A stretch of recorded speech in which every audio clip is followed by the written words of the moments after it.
The Montreal Canadiens even things up in their best-of-7 series with the Vegas Golden Knights. Gentlemen, our coverage here in the fourth period brought to you by Bitbuy, Canada's #1 cryptocurrency platform. Dave, we talked so much about the Montreal Canadiens in the first 10 minutes of Game 1 and the way they controlled and dictated that game. You look at Game 2, they did it for 60 minutes. Yeah, they were able to stretch this out over a full game. Kudos to them because guess what? It worked.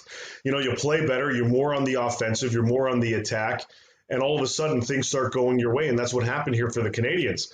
Vegas took their foot off the gas early. They didn't even press the gas until the third period.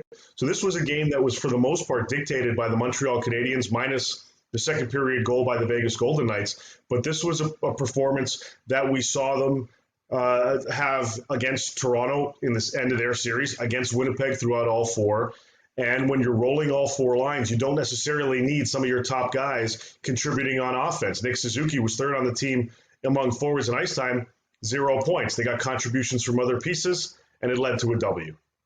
Yeah, Dave, coming off the Colorado series, you would think Vegas, after their Game 1, would be prepared in Game 2 for a much better effort. I mean, they took it on the chin against Colorado. They bounced back in Game 2, and they came out with a non-effort in the first 40 minutes, to be honest with you. And Irf, face-offs are important. Puck possession is important. 58% wins.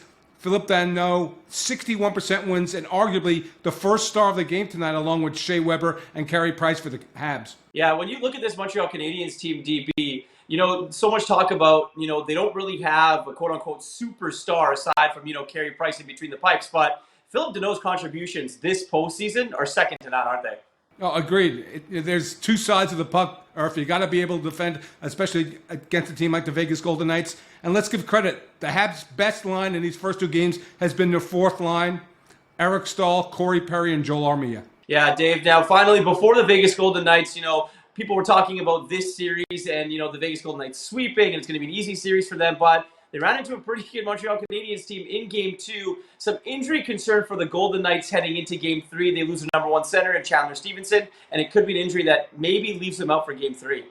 Yeah, and it changed the dynamic for the Vegas Golden Knights. They started with Nick Waugh, and then they moved Kolasar up. Patrick Brown's on the fourth line. Everybody's kind of getting jumbled here, and it changed the way that Vegas was going to plan their attack in this game. Now, I'm assuming they knew ahead of time, a little bit of gamesmanship, not tipping their hat a little bit too early, just like Montreal reversed it, and all of a sudden, last minute, Jeff Petry's in there.